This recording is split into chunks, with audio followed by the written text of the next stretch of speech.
Member for West Vancouver Capilano. Thank you, Mr. Speaker. Following the horrific death of an Indigenous child under the care of the Ministry of Children and Family Development, media reports reveal yet another damning audit and proves that this death could have been avoided. The audit found social workers failed to regularly visit children placed in foster care in all 14 files reviewed. Surely this must be the final straw for a minister that has repeatedly failed to protect the children in her care with fatal consequences. Will the Premier do the right thing and fire the Minister for Children and Family Development? Children and Family Development.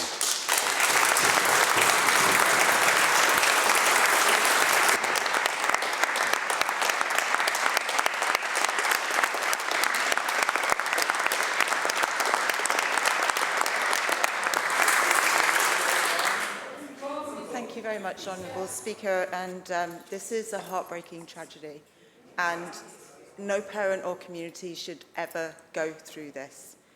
Every day I reflect upon how the whole system failed those children. They were failed at every level, including my ministry. And as a former frontline worker, I know what basic social work is. I know how we should be serving and taking care of the safety and well-being of the children and youth who are in our care. And homes need to be properly assessed. Children need to be seen, and they need to be seen regularly. Basic social work procedures in that particular circumstance were not followed, Honourable Speaker. And as soon as we found out that the house was not safe, the Ministry took immediate action, including making sure that all children and youth under the care of that particular MCFD team were visited and were seen, and their placements were assessed to make sure that they were the right placements for them. And I directed my staff to make sure that they could assure me that there was no situation like that anywhere else in our province. Thank you. Member have supplemental. Mr. Speaker, this is not about the ministry as much as it is about the minister and the minister's responsibility. And having the minister reflect is not enough. She needs to have stepped up and fixed this.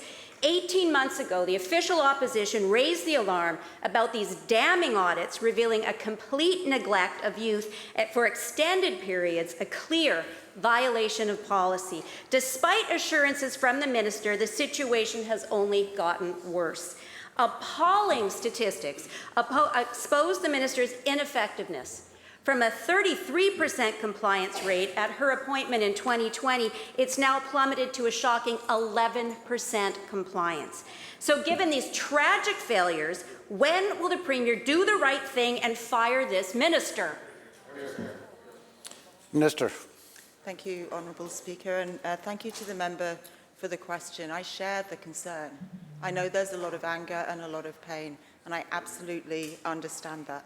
What happened in this particular situation was not acceptable. I told my staff that it was not acceptable and that immediate action had to be taken. And so all of the children under that team's care were visited. All of the placement decisions were reviewed and made sure that they were appropriate. And the audit that the member is talking about, Honourable Speaker, was one that we initiated because we were so concerned about the practice in that office.